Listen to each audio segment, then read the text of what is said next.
But do you think that this is part of that mind control plan? Some of these people are very knowledgeable about the occult who also were talking about UFOs. It's actually real today. They're back doing it again. But I know that in the 60s, when we used to go to movies, there was the subliminal advertising. What really got them banned is when they put a clip of someone that was naked upside down.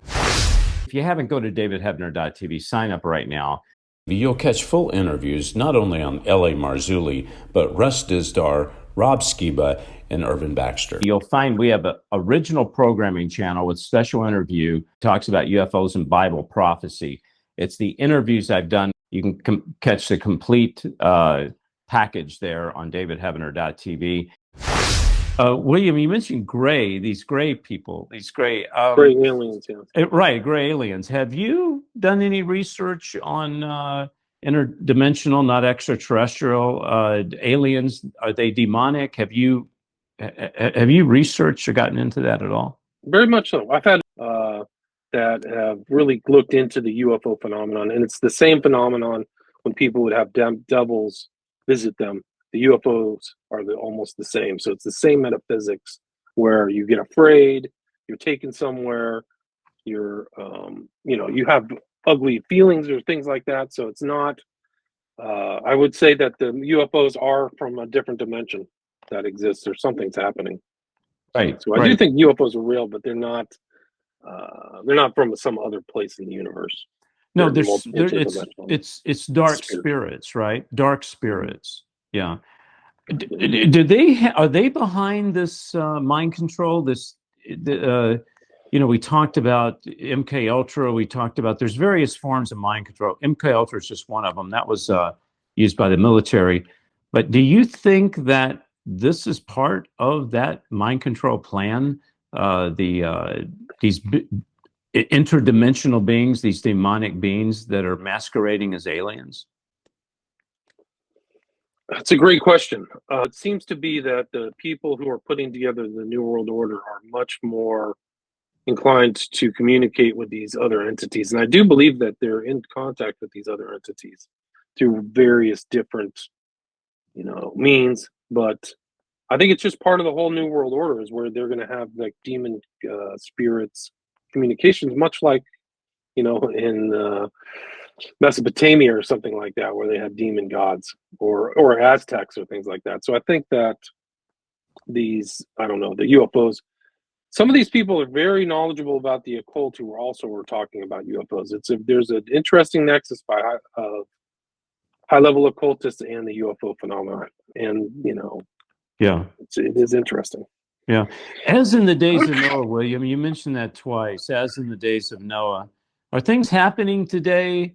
First of all, what was happening in the days of Noah that the Bible, Sunday morning Bible, Sunday schools don't teach us that's happening today?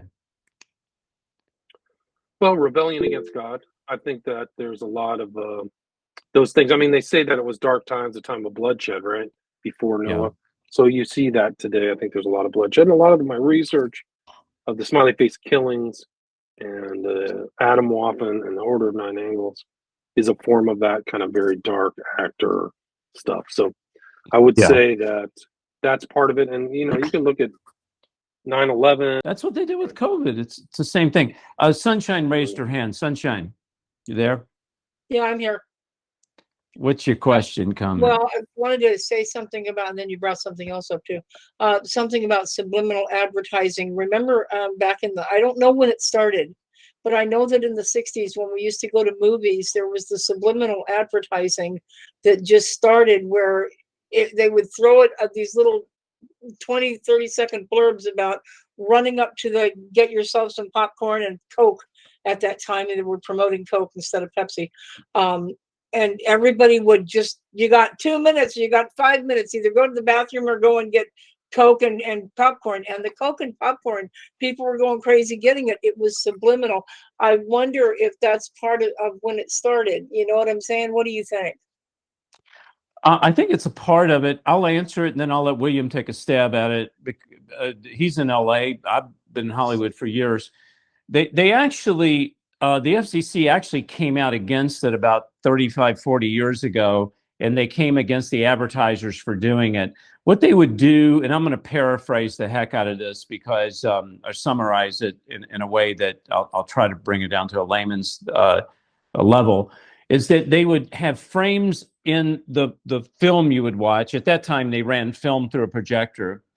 And some of these frames would be upside down, but it'd only be for a split multi-second, okay? So it might be a frame of someone, drinking a Coke upside down or doing something that was upside down. What really got them banned is when they put a clip of someone that was naked upside down, and then they found the clip, they ran it, they discovered it, so they banned this subliminal advertising is what they called it. But it was real.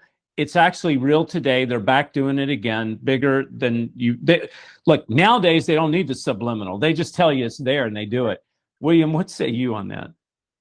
I think it's part of it. Subliminals and advertising and movies are pretty well known. So I think they're always trying to put their message in symbolically, all kinds of things. So yeah, I do believe. I mean, there's some really good books, pre-internet books that show all the subliminals and Coke advertising, cigarette advertising that promote more carnal worldview, I would say.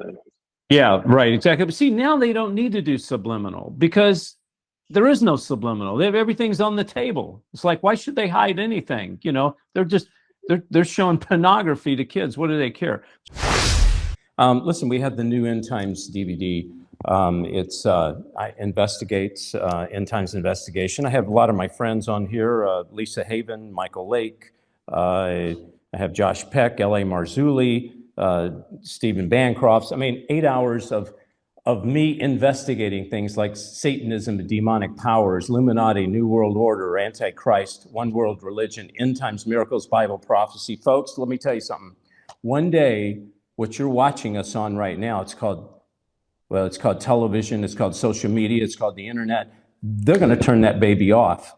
You need a hard asset. When all this stuff gets shut off, this is what you're going to be able to learn from and to understand. So I want you to text the word chosen to 91999 or go to davidheavener.tv/order or call 844-806-0006. If you'd like to get involved with the ministry and be a supporter, text the word chosen to 91999. We sure could use your help. And please don't forget my new books that are out, True Power and End Times Investigation.